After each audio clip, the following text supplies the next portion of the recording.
Il y a une dette qu'on finira toujours par payer. Le mal qu'on a fait à une personne, ce mal qu'on a fait consciemment, cette parole malveillante, cette parole malsaine, c'est une dette qu'on finira par payer. Et croyez-moi, Dieu n'est pas pressé. La contrainte de temps, Dieu ne la connaît pas. Et on finira par payer cette dette.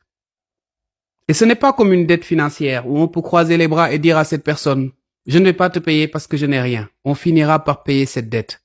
On la paiera de 3 manières.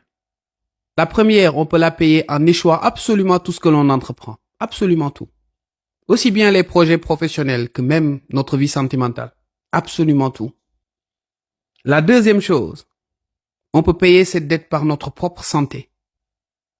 On tombe malade et on ne comprend pas pourquoi. On tombe malade et on se pose des questions. On se dit mais comment est-ce que cela se fait? Alors que nous sommes en train de payer une dette morale. Et la troisième, eh bien, c'est qu'on va finalement regrouper, et c'est la pire des manières de payer cette dette. On la paiera à la fois par notre santé, mais aussi par la vie personnelle et professionnelle que nous menons.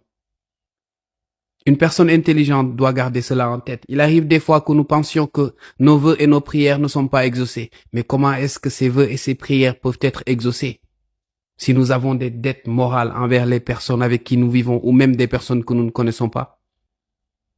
Celui qui ne s'éloigne pas de pareilles dettes ne peut aspirer à absolument rien. Et même si vous réussissez, même si vous allez au sommet avec ces dettes, avec de pareilles dettes, vous allez au sommet pour mieux tomber. Croyez-moi.